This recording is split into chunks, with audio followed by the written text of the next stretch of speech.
Hey everyone, I typically don't make videos about laws, but there was a recent change in Connecticut, and I wanted to let everybody know because it affects most people who vote in Connecticut. I'm Mark, Skipper Mark, and if you like this kind of content, I'd ask that you like and subscribe. It really helps the channel, and it helps me make more videos like this. So up until October 1st, 2024, in Connecticut, we had a fee on our boat registrations. I'm not actually sure what it covered, but it was like invasive species or something like that. But October 1st, 2024, that fee, I think, hopefully, went away. And they came out with a new system where you have to get a stamp. And I'm going to actually look it up here because I'm not quite sure what it's called. It's called the Aquatic Invasive Species Stamp. And there's two ways you can get it. And if you don't have it either on your boat or attached to your boating certificate as an endorsement, it's an $85 fine. The first way is to go onto the Connecticut Sportsman site, which I'll link to in the description below. I don't really know the official name, but it's by the DEEP, which is Department of Energy and Environmental Protection, and it's $7. And here in Connecticut, we don't actually get like a laminated license or boating certificate. We just get a piece of paper, and it has all the endorsements for anything that we're entitled to do. So if you own a PWC, you have to have a PWC endorsement.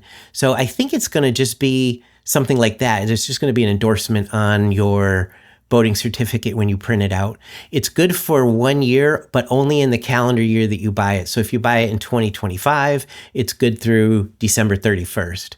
And then you'll have to get a new one January 1st. So the second way, well, actually first, when you buy the personal endorsement, it's $7 and it covers you no matter what boat you're on. So you can be on your boat, you can go on a friend's boat, and you're covered. No matter where you go, you're covered. The second way to get it is to actually buy I'll show you a picture here now. It's they call it a stamp, but it's really a sticker that you put on your boat, and that covers anybody on the boat. It's not just for one person. Whoever buys it does get the personal endorsement included, but it covers anybody. So if a husband buys it and the wife's driving the boat, she's covered. But whoever's driving the boat still has to have their safe boating certificate and any required endorsements, like if it's a PWC.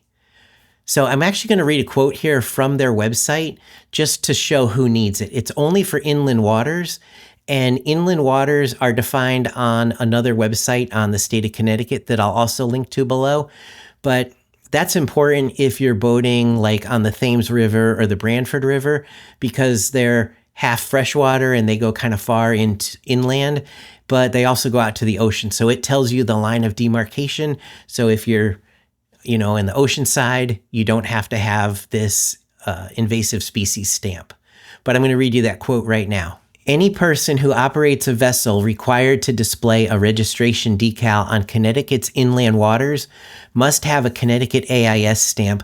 This applies to both Connecticut residents and out-of-state boaters. So that's pretty self-explanatory. If you have to register your boat and you had to get a decal, like CT1234AB, then you need to have that certificate on inland waters.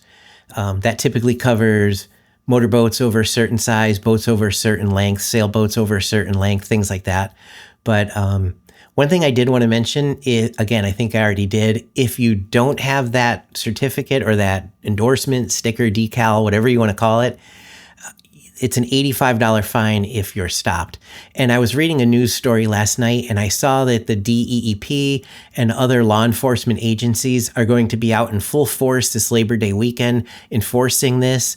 It's actually something that wasn't really well promoted. I don't even know how people found out about it, but I just wanted to let everybody know so you don't get stopped and end up having to pay an $85 fine.